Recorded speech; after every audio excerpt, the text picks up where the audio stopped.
door.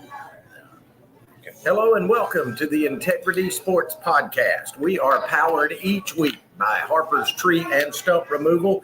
If you have any tree trimming, tree removal, or stump removal needs, Harper's Tree and Stump Removal has you covered. They can also haul rock and sand. They can do driveway works and can now do horizontal grindings of large wood debris piles.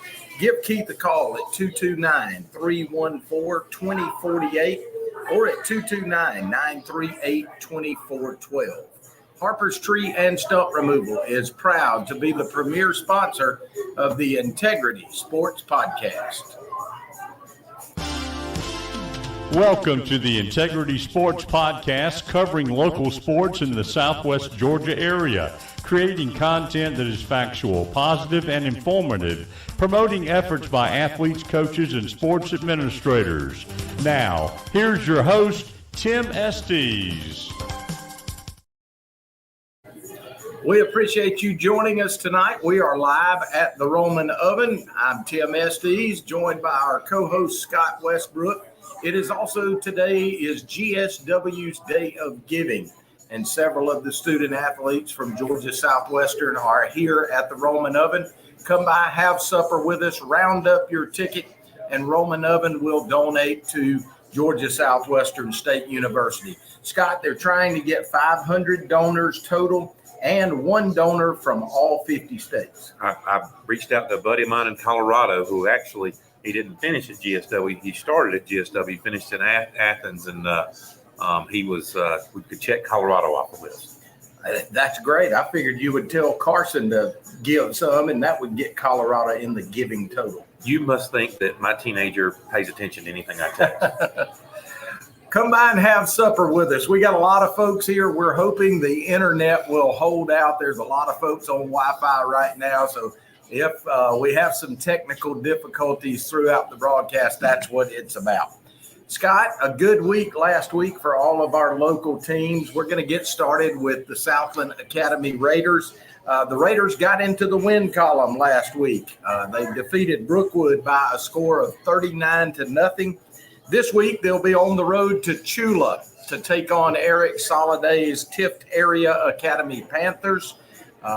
Coming into the season, Southland had high hopes, had some injuries to start with there in game one, and they've kind of reeled for a few weeks, but it looks like Chance has got them back on the right track. We put it all together last week. You and I were broadcasting the Schley County game, but we were begging for updates in Southland because it looked like they were going to get that first victory. The Raiders got into the win column in a big way, 39-0 over Brookwood. It was their first win. It was great to see Chance Jones' squad get this win, and as they inch kind of closer to region play, several Southland players had really good games, and I want to mention these guys because they've been working hard all year.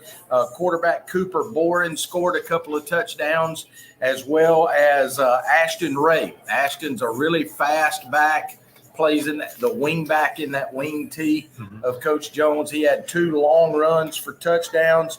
Let me see who else had a touchdown here. Turner Simmons and Garrett Love, both of those guys had touchdowns. I know on the defensive side, linebacker Christian Short came up with an interception and had multiple tackles.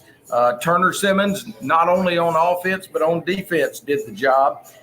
He was their tackle leader and picked off a pass. So several guys really stepped up in the 39-0 win. Cade Futch, he's all over the place, kind of plays multiple areas on both offense and defense. And Coach Jones told me he was a real difference maker. Sounds like they put it together on all sides of the ball, and that's what Coach Jones has been trying to get going all season long. Injuries have obviously held him back because of that, but it seems like the players put it together last week. You know, when you sit there and you score 39 points and pitch a shutout on the other side, that bodes well for, future games. Yeah. Scott, I was honored this morning to speak to the Southland football team at their pregame breakfast. They do that on Thursday mornings every week, and got a chance to meet a lot of those guys and their coaches. And just want to tell those guys, thank you for inviting me. It was a lot of fun. And Scott and I wish you good luck. We follow you each week, and we're pulling for you. And you got a tough task this week, but it's doable. Just like we talked about this morning, they'll travel to Chula to take on former America's High School head coach Eric Soliday, who is one of the finest men and one of the best football coaches I've ever been around. His team comes into tonight's contest at 4-1. Their only loss on the season was a 21-14 loss at the hands of Westfield, who we know is a very good football team. They're 4-1, Scott, and as I got to going through their schedule, I looked at their opponents. They've got wins over Central Fellowship, Turner County, John Millage Academy, and Frederica Academy. And that sounds like a great start, and it is from a win total. But out of those four teams are 3-12 on the season. So it kind of sounds like a soft schedule up front. It amazes me that John Millage has just done a complete 180 from what they were had that multi-year winning streak, and now they're struggling. That even there, like you said, it's been kind of a soft schedule, but that Westfield game really jumps out at you when you know the talent level and the depth that Westfield has this year. Yeah, got a chance to meet with Coach Jones for a good while this morning, and he feels like the guys are buying into the system. They're getting more and more comfortable in how to run that wing tee. And even though their numbers are down, he said these guys that are in there are playing hard every play of the game.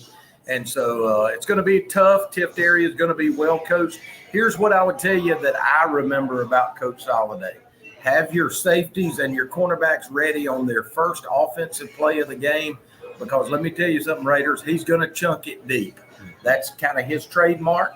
He's going to see if he can get ahead early. But we feel like Southland should be able to compete with Tift area, and Chance feels like they've got a good game plan.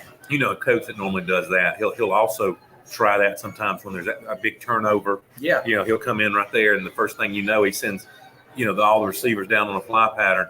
And a lot of times you're still reeling from the turnover. And that's kind of what he hopes for. So you got to be on your toes the whole game, every play.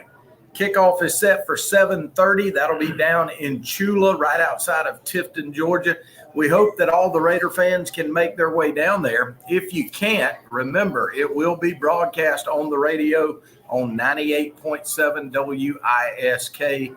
Join Rusty Tundy and Melvin Kinslow for all the action there. One Digital Solutions is another of our sponsors today. They are a steward of business growth and personal development in our area. Their insurance, financial, and human resource platforms provide you with a personalized, tech-enabled solution for a contemporary work-life experience. One Digital resolves real problems for your business and for your employees.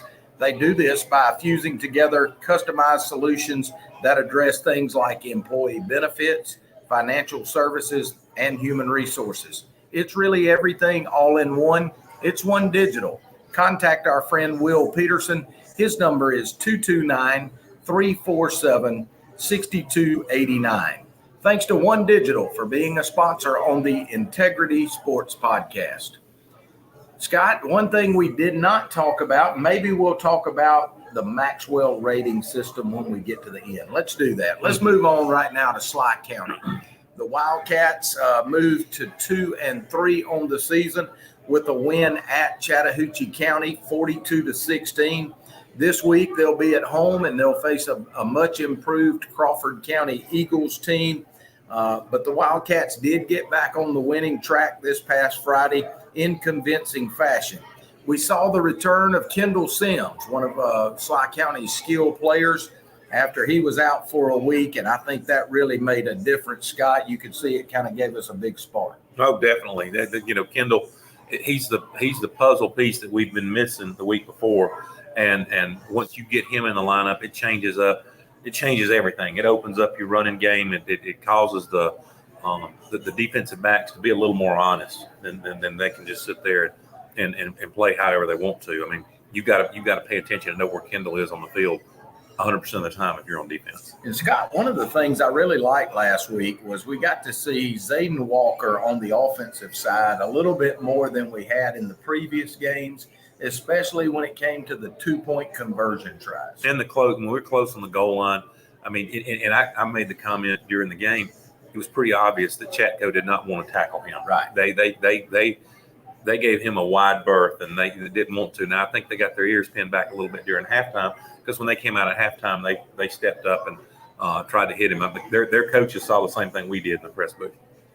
It took us about a quarter to figure out that Chatco was not going to have much of a passing game.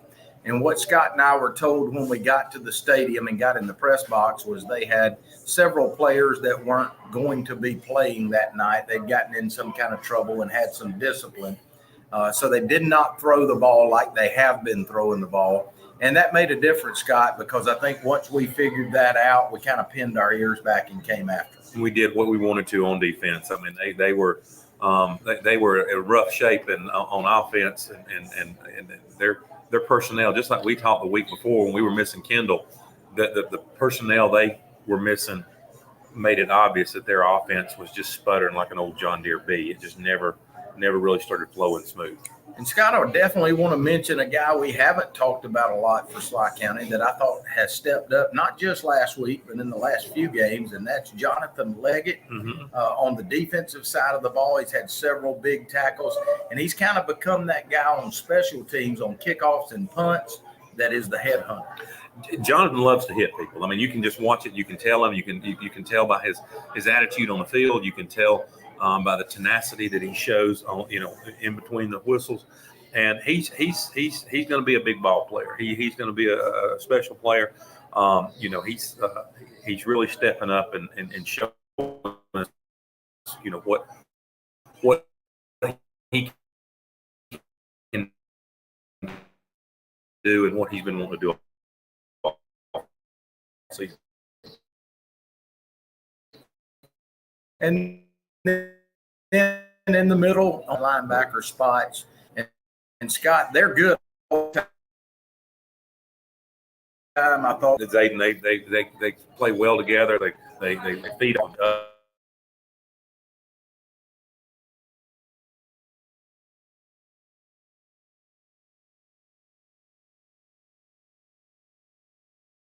opening day loss at Pike County. Crawford County reeled off a couple good wins against Georgia Military Academy and against Kendrick out of Columbus.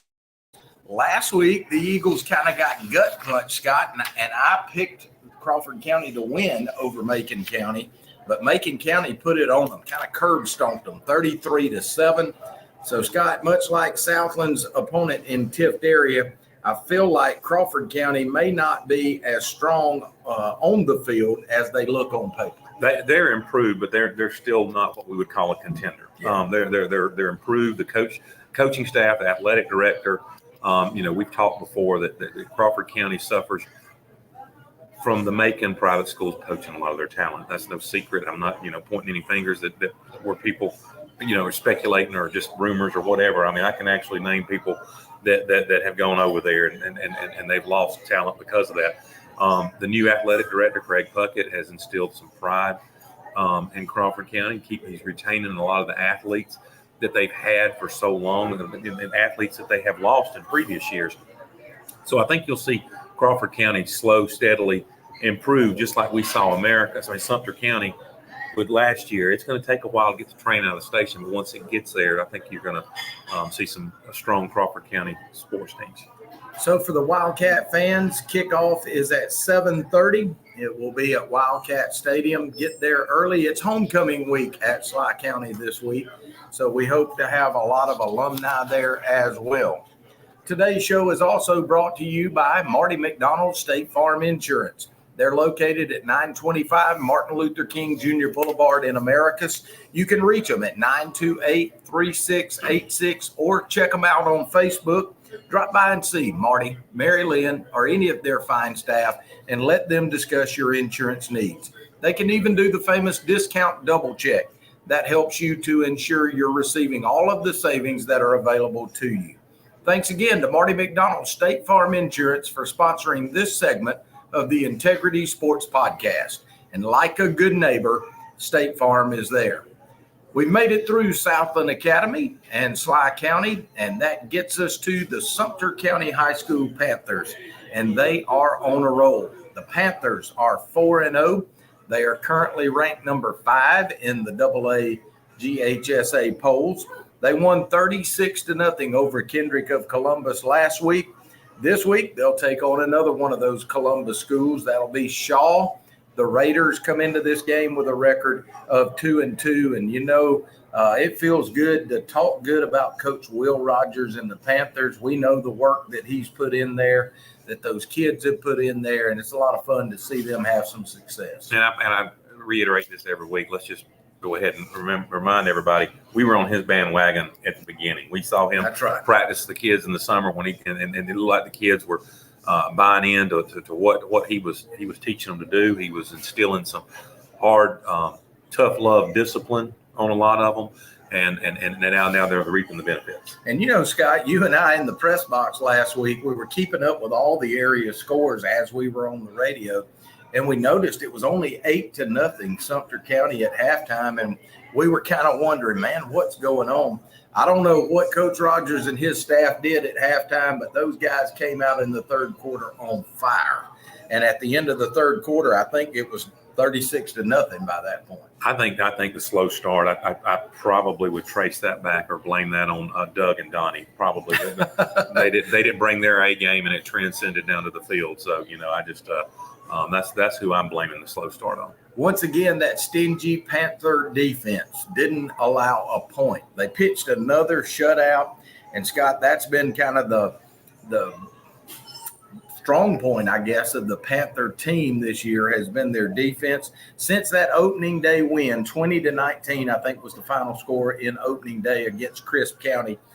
Sumter County's only given up 7 points in their last 3 games. Tim, many things I'm not an expert in football is one of them, but I can tell you this. If you hold the other team to 0 points, you got a good chance to win the ball. Really good chance. Jamichael Solomon and Kendall Thomas led the Panther defense. Solomon had 1 sack as well as 2 other tackles for losses.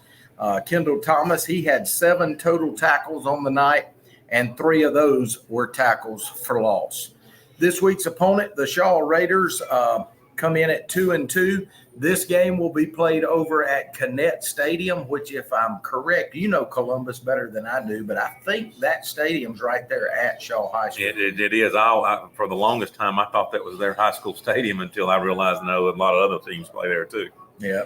So that game, here's what we do have some news on, and Panther fans, pay attention to this. Kickoff has been moved to 7 o'clock, not 7:30. Found that out today. So if you're going over to Columbus, make sure and get there for the 7 o'clock kickoff. If you can't make it to Columbus, Donnie McCrary and Doug Gooden will have it on 94.7 WDEC. The Panthers trying to start 5-0, and we're pulling for them. The Fish House Restaurant is also one of our sponsors tonight. They're located at 224 North Jackson Street.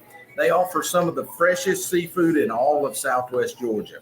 Whether it's fresh fish, shrimp, or oysters, or catfish in their seafood center, or a hot meal and a cold drink in the Fish House Restaurant next door. Go by and see owner Mark Tyler and his staff today. Or if you'd like a to-go order, Mark said you can give them a call at 924-5177. Whichever way you want to do it, let the Fish House Restaurant provide you a delicious meal tonight. The Fish House is proud to sponsor the Integrity Sports Podcast. So that gets us through all 3 of our area teams that we focus on each week. Scott, I want to quickly kind of go through a few of our other area games. One of them I don't think you or I will know much about, other than Lee County. We know Lee County's 4-0.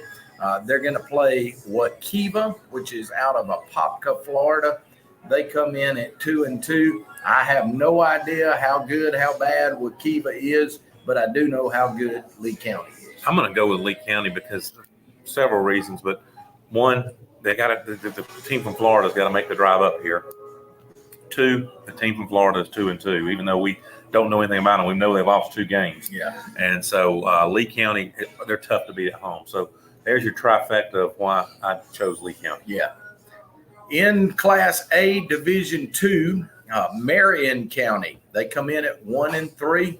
They're going to host Taylor County, who comes in at 3-1. And Scott, I think you've got the Maxwell rating on this one? Taylor's picked by 7. I really think Taylor's going to win by a bigger margin than that. One of the Taylor County receivers that I've talked about on here several times, I said they've got 2 D1 receivers. One's a senior, one's a junior. The one that's a senior committed to Georgia State last week. And so, they've got some things, going on in Taylor County. Now, Taylor County did lose a key player. They've had most of the season, their running back, who has a lot of speed. But Taylor County's always had athletes. They've got somebody that'll step up in his place. But yes, Taylor County, I still think they're going to win by more than 7. I'm going to have to agree with you there. Marion has done fairly well. They've been competitive in most of their games. But Taylor County, I think, has got the edge on them, so we're going to go with Taylor County. And I think Georgia High School Football Daily is probably pretty close, between 7 and 14 points is what I'm going to guess. Macon County, they come in at 2-3. They're going to host Chatco, which is 1-3, and Chatco should get all those players that didn't play last week back this week. What do you think about that one? We didn't get to see those key players, but they're going to get them. Macon County, coincidentally, with Taylor County losing a player, they have picked up a player in this past week. So we'll see if that player plays a key role in this game. I think Macon County's picked to win by 24. I don't think it's going to be that big of a spread. I still think Macon County, because they're at home and because Chatco's still got to kind of work those guys back in. Now if they come, those guys that missed the Schley County game, if they come in there like their hair's on fire, then Macon County may be surprised. But I think Macon County being at home, all things being equal, I'm going to tip the scales in their favor. Yeah, the Bulldogs don't need to take Chatco lightly. I think when we left the stadium at Chatco last week, Scott, you and I both felt like Chatco was a lot better than the score reflected. Yeah, it is. But slide. A lot of people. We talked about. Help me out. No, but anyway, I was going to say Jordan Hudson played a key role. Jordan played a key role, had some big plays, and Kendall Sims, he getting back in the lineup. When you get somebody like Kendall gets back in the lineup, and that leaves people like Jordan open. They can't just sit there and double team that 6'5" receiver. So, we were able to find him last week. And so I think he's going to play a key role in this game this week. Yeah. So Macon County, we're going to say Macon County over Chatco will be our prediction from the Integrity Sports Podcast. That gets us to our 3 area schools. Scott, let's kind of go in reverse order here, and we'll talk about Sumter County first. Sumter County, 4-0, travels to Columbus to take on the Shaw Raiders. Shaw comes in at 2-2. What does Georgia High School Football have for the line on them? They've got a 21-point Sumter County favorite. I think Sumter County is going to beat them by more than 21. That's pretty conservative on with Sumter County. The defense they have pitching shutouts and the offense firing on all cylinders. I think it'll be by more than 21. I'm not going to pick against Sumter County until they make me pick against Sumter County. They are looking great both on offense and defense. Very well coached team. They're going to be prepared for every game that they come in because that's how Will Rogers is. He studies film and puts together a great game plan. So I'm going with the Sumter County Panthers in a big way. I'm going to say they got it right, and Sumter's going to win it by 20 or more.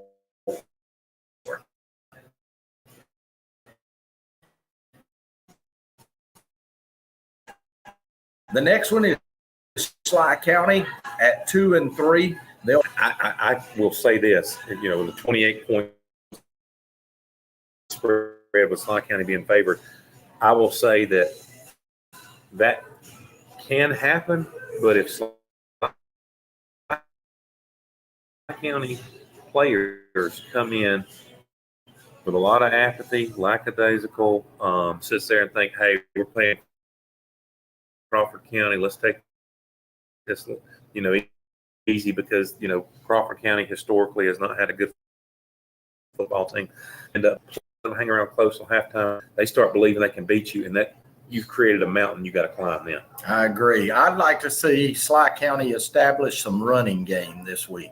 Blake Weldon's done a great job with the pass all year long. He's averaging over 200 yards a game. Kendall Sims, Jordan Hudson on the receiving end have done well. But, Scott, I think it's time in games like this that we see Figueroa at the running back spot, as well as Amir Nelson and Jeremiah Johnson. Those guys need to start grinding out some yards on the ground. Most assuredly. And getting Jordan have another big game would be good this week on the receiver. But we're going to say Schley County. And what is the line on that, 28? 28. I didn't find out too. Connor Ryan left the game injured last week. I should have called and tried to find out, what the report was on him, because he got off, looked like his shoulder was hurt. Yeah, I mean, it's something we've seen a lot. I have with my own child on the football field. So, I don't know how, but hopefully Connor will be in there, and also can we have 3 strong receivers. Yeah, we're going to go with Schley County over Crawford County as our prediction, and that takes us to Southland Academy at 1-4, who are traveling to Tift Area Academy 4-1. What do you think? I think Tift Area being the home team, Tift Area, having a favorable record, even though, maybe they've played some teams that may not necessarily be strong. That game that they had against Westfield just jumps out at me. 21-14. I mean, that a game like that, when it's just a 1-score game and you win by 1 score, could easily go the other way. One play on either side could have changed the outcome of that game. For those reasons, and the fact that they've got to make the trip down to Chula, I'm going to have to go with Tift Area tomorrow night. And what's the line on that? It's 29. I don't think Tift Area is going to beat them by 29, but I mean that's a pretty bold statement from I'm going to have to agree with you. Southland Academy doing well, and we'll get some wins in the season, further into the season. I don't think it'll be this week with Coach Eric Soliday's passing attack that he has. And again, let me tell you guys need to be ready for that deep ball. He's going to throw that deep ball very early on you. Get back there and play center field and get you a pick off. Try to keep it close in the first half. Eric Soliday told me one time, he said, Tim, there's no such thing as running up the score in the first half. So he's going to try to get as many as he can in the first half. I'm like you. I don't think the line will get to 29, mainly because if it could have gotten there, Eric won't let it get there. Eric's a classy guy. He'll get some guys in there that don't normally get to play. Southland's going to play hard. They're going to keep it close, but I think Tift Area will come out with the win. Well, and if Southland, if Coach Soliday comes out and chunks it deep on the first play, and Southland gets a pick, that right there, that can set the tone for the game too. So you just never know those early turnovers. We've had a good time tonight here at the Roman Oven Pizzeria. The GSW Day of Giving is today, and a lot of folks have come in to be a part of that. We've gotten to see several GSW student athletes as well as several of their staff. Good to see Stephen Snyder from the Georgia Southwestern Foundation stop by to say hello to us earlier. We hope that you will make it a point to come by the Roman Oven each Thursday night at 7:15. Have some supper with us, and let's talk high school football. Scott, I think this is going to be a fun week. 2 of our teams on the road, Schley County, the only one at home. So if you're one of these folks that just stays home and you're looking for a high school game to go to, man, make your way up to Ellaville. It should be a good one up there. The weather should be spectacular. I mean, it's these cool fall evenings. I mean, why stay cooped up in your house when you can come see a high school football game? We got some folks watching tonight from the field house at the University of Colorado. You see where Scott's got his Colorado hat on, and he's going up to see the Buffaloes this weekend. Scott, my family and I are going to go over to the Plains and watch the Auburn Tigers for the first time. Well, I hope Walker has a great game. Hope Auburn has a great game. Absolutely. Also, if you're just joining us, make sure and watch the Integrity Sports Podcast bonus coverage. We did a podcast yesterday with Locked On Auburn co-host Daryl Dapprich, where we didn't just talk Auburn football. So if you're not an Auburn fan, don't feel like that was the only source of information. We also talked SEC football. And as I looked here earlier today, Scott, we had already had over 1,800 views in one day on that. So wow. Want to thank Daryl Dapprich and the guys from Locked On Auburn for partnering with us on that. It's going to be a great week of high school football. We want to thank you for making the Integrity Sports Podcast a part of your weekly routine. We'll be back again next Thursday night. Please stop in and say hello. Remember, lastly, before we sign off, you guys going to the Sumter County game. They've moved that kickoff to 7 o'clock, not 7:30. So get to Connect Stadium at 7 o'clock. For Scott Westbrook, I'm Tim Estes. Thanks for watching. So long, everyone.